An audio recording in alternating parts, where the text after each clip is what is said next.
Alrighty, so news of the week episode on this Thursday evening, and the first big news we're gonna talk about comes out of Minnesota. And no, it's nothing to do with the whole ice ray thing that's going on and the ongoing protest that is going on in the Twin City, but rather this is something I definitely did not expect it. I mean, on Tuesday, when Tom Boger basically dropped a huge bombshell that not only James Rodriguez indeed is coming to MLS, but to Minnesota United of all team.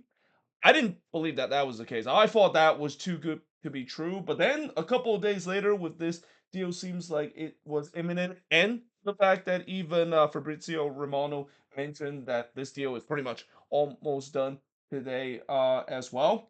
Yeah, I mean, I am absolutely stunned that the that the Loons somehow pulled this off. Now, obviously, when you look at this deal situation, one of the thing that is interesting about this deal is that one, it's not going to be a DP deal, and that it seems like it's just going to be a short-term loan. So, in other words, it looks like it's just going to be a rental where James Rodriguez is going to join Minnesota for about 6 months, and that it seems like there's no talks of whether or not if there is an extent of that contract to the end of the year, and that at least the contract seems like it's going to only last to the World Cup. And I know there are obviously a lot of people that have said that for James Rodriguez, his career has been kind of interesting. He's been kind of one of those few player that seems like he's always world class when he is with the Colombian national team, but when it comes to the club level, yeah, it's been very rocky. I mean, there's a reason why he hasn't really been sticking around in multiple teams that he joined. Teams like Real Madrid and Bayern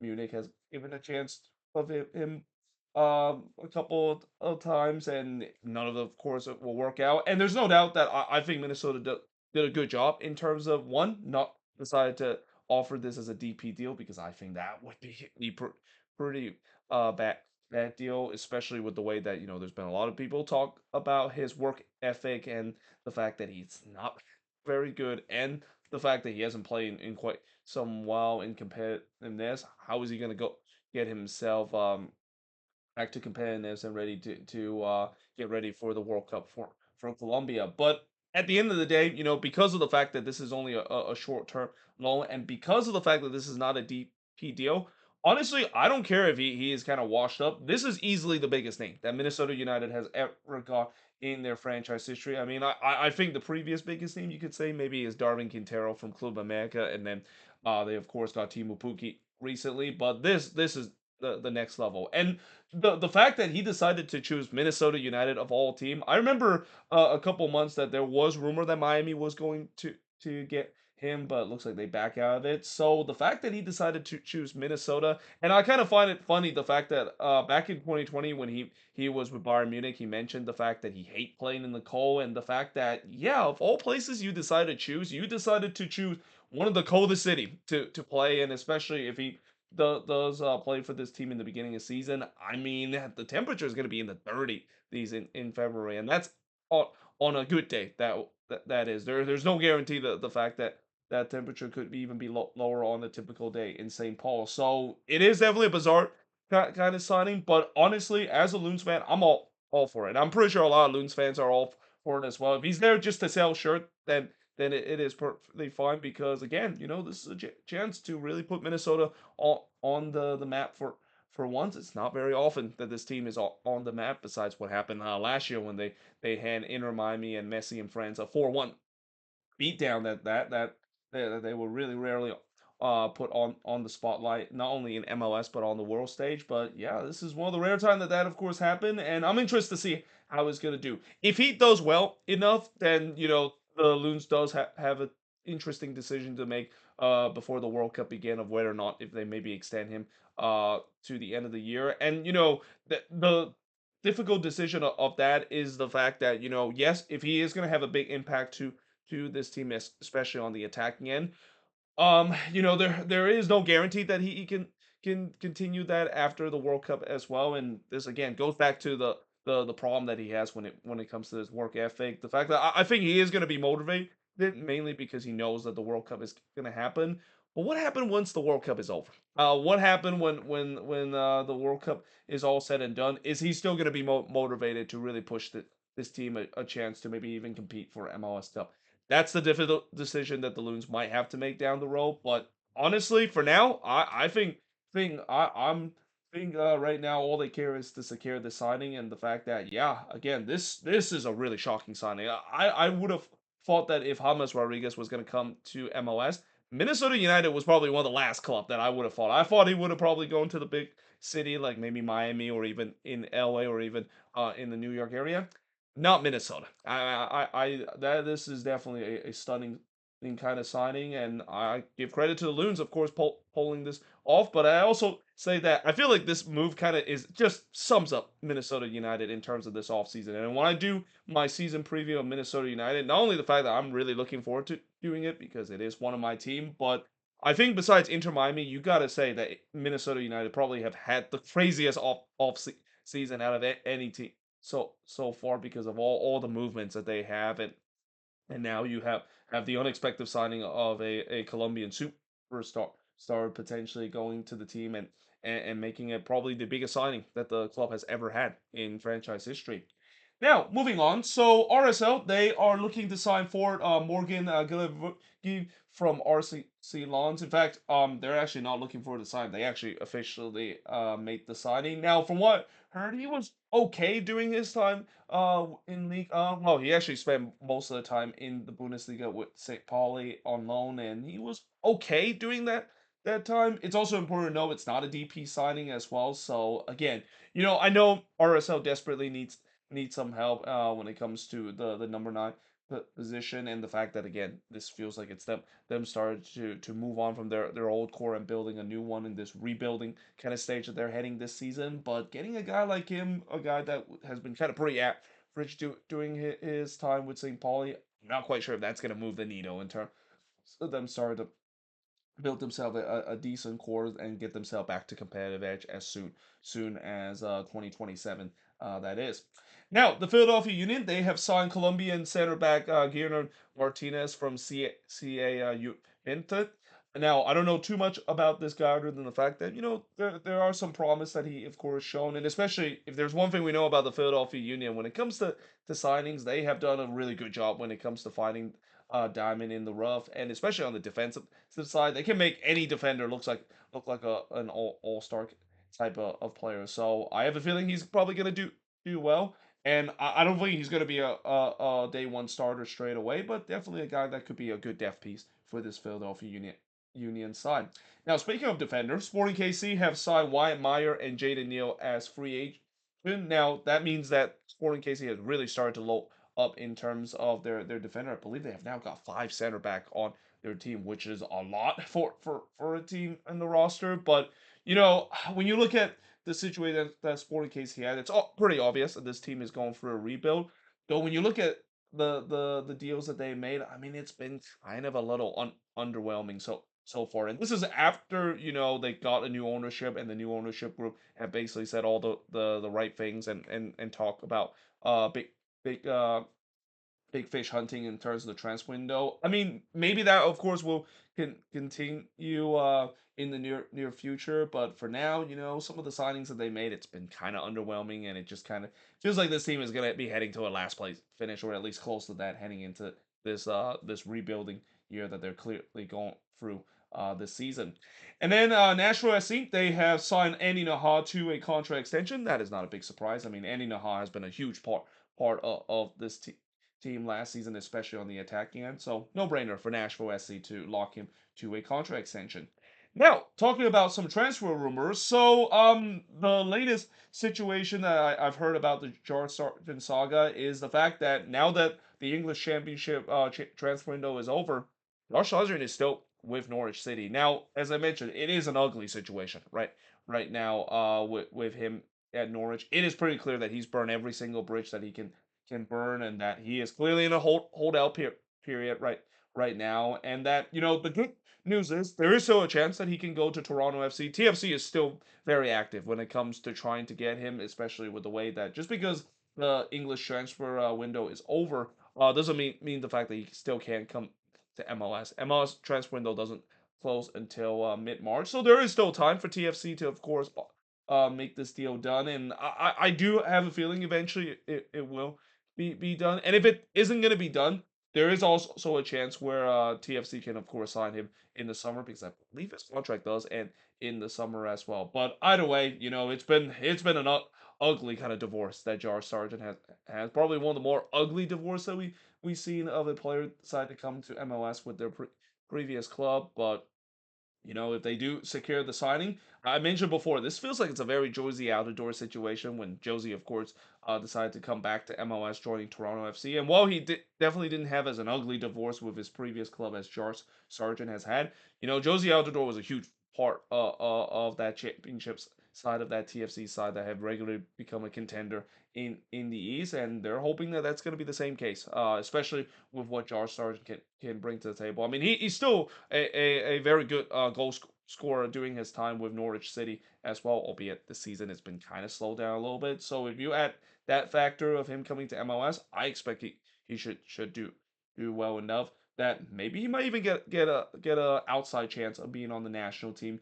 Even though I know a lot of U.S. men's national team fan does not want to see Sargent anywhere near the national team, consider just because he does well on the club level, he does not do well at all in terms of the international level. He's pretty much the opposite of what we see with James Rodriguez, where James Rodriguez is very good in the international level, but when it comes to the club level, yeesh.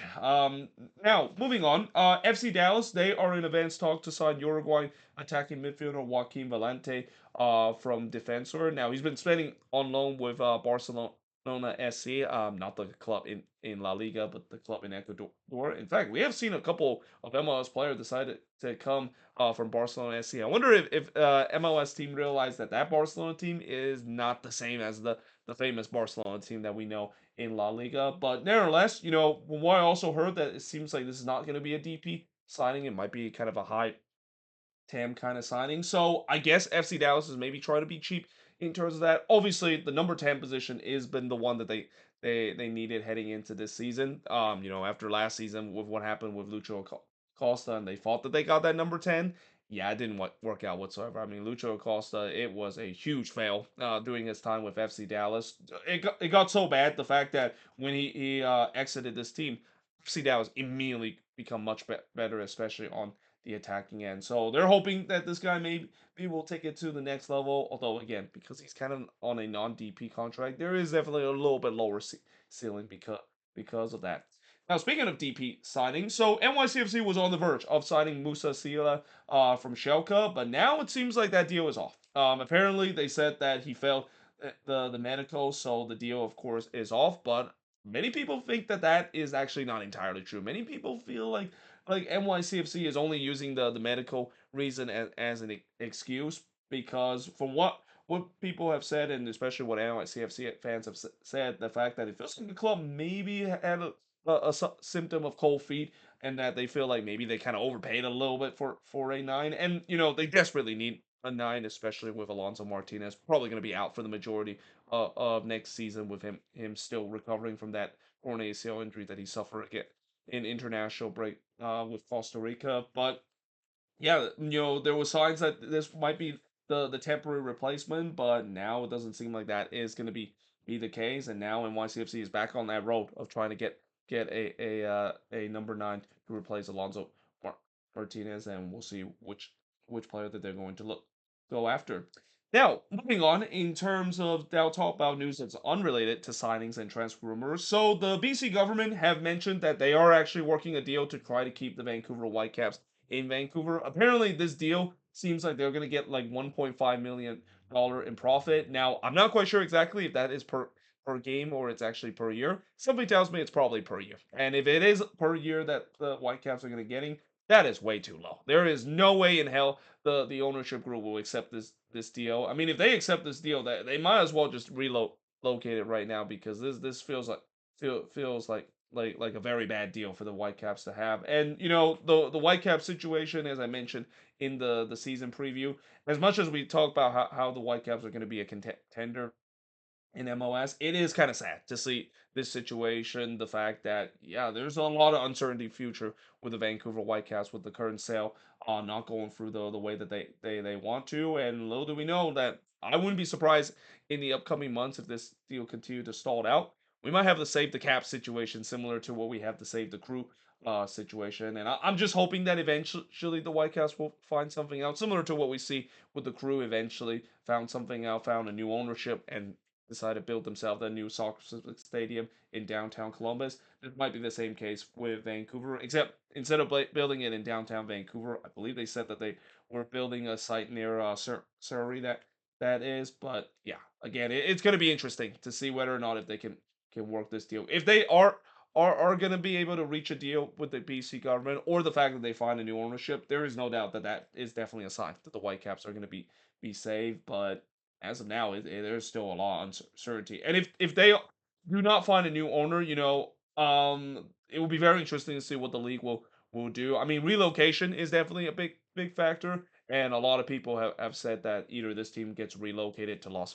Vegas, because nowadays it feels like every single team is trying to relocate it to Las Vegas, or they might go to Indianapolis, though it doesn't seem like that's going to be most likely the case, because Indy looks like they have their own different ownership group of launching an expansion team instead of a relocation team. But yeah, again, it is sad to see the situation that the Whitecaps are dealing off the field, and I'm really hoping eventually this team will figure out. I mean, the fans deserve it too.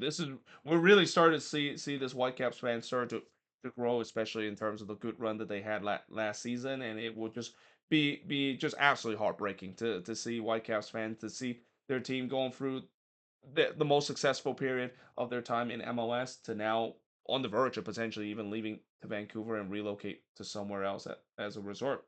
Now, call me both. They have said that they are set to grant two spots per confederation to participate in the 2027 Copa Libertadores. Now, exactly those two spot, we don't know how it's going to be, although there are some rumors saying that it seems like whoever win the CONCACAF Champions Cup this year will be guaranteed one of the spot, and then the other spot will basically be an invitee. Something tells me it's probably going to be Inter Miami, because of course that has to be the case. Especially remember when we saw in the FIFA Club World Cup the fact that Inter Miami of course got there, and I know FIFA tried to hide it by saying that, well, the reason why they got there is because they won the supporter show, so they're, as a result, they of course get awarded in that spot. But honestly, if you ask anybody, that everybody would say that that is complete BS, that FIFA is trying to use as an excuse of why Inter Miami is in that competition. They're in that competition mainly because they want the Messi money, and I feel like this is going to be the same case again. If Inter Miami doesn't win the CONCACAF Champions Cup, it's okay, because one of the invitee spot that Colombian has will definitely be Inter Miami. And then last but not least, so the Olympic soccer has officially announced in terms of where exactly they're going to be playing besides in the LA area. And originally, there was planned that they were just going to play in California, but now it seems like they're going to go around the country. So there's going to be 6 different MLS venues that will host Olympic soccer. You got St. Louis, San Jose, San Diego, Nashville, New York, and Columbus will all host Olympic games. Now, when it comes to these Olympic soccer game, I'm not quite sure how the attendance is going to be. I don't think it's going to be that good. Consider, Olympic soccer. It's just basically a U20 two kind of competition, or actually it's a U23 kind of competition, where you see a bunch of young players, and then you got a couple of players that are kind of senior player, but it's kind of like the Olympics give some of these national team a certain spot where that you can basically invite some over the age player to play in the Olympics, but it's only a limited amount, that is. And because of it being kind of a youth kind of tournament, I don't know if that draws too much interest. I mean, when you look at previous Olympic soccer kind of tournament, especially on the men's side, it doesn't really attract too much attention unless it involve on the host nation. Now that could of course be wrong. I wouldn't be surprised. Maybe it will attract some fans, because it is the U.S., and the U.S. have a pretty big dystopia of different nationality around the country. So maybe the attendance might be pretty good. But one thing I will say is that I am excited to go to some of the Olympic soccer game. Obviously, PayPal Park is going to be a place I'll be hoping to go to a couple of games. May even go down to LA to watch the final as well, because you know me, when it comes to soccer, I don't care what kind of tournament it is. I will definitely be there. I'm just kind of a sicko when it comes to watching soccer. I mean, this is the sports that, if you ask me which Olympic sport I will watch the most, out of all the sports that's going to be coming up in the 28 Olympics in LA, it's definitely going to be soccer. I mean, it's pretty obvious. Baseball would be a close second because I do enjoy watching baseball as well.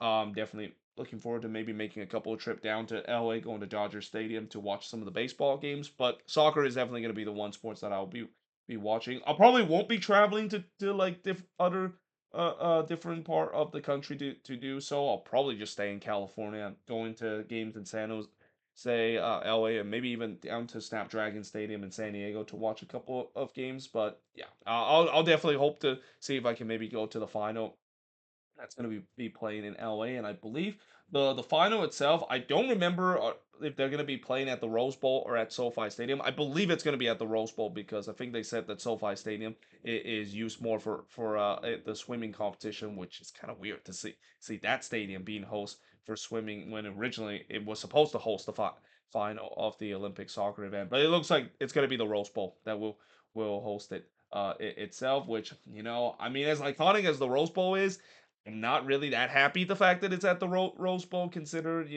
I've been to the Rose Bowl many times, and I can tell you, and a lot of people can tell you this as well.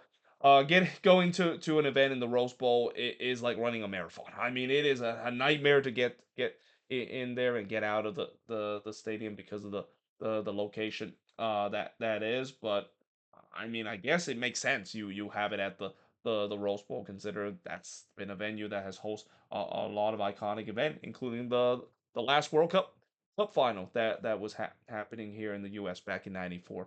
But there you have it. That is pretty much it in terms of this week's News of the Week episode. As always, let me know in the comments below what do you think of these news, and if there's any news I didn't mention here on the board, let me know in the comments below as always. But until then, hope you guys enjoyed this video, and I will see you guys next time.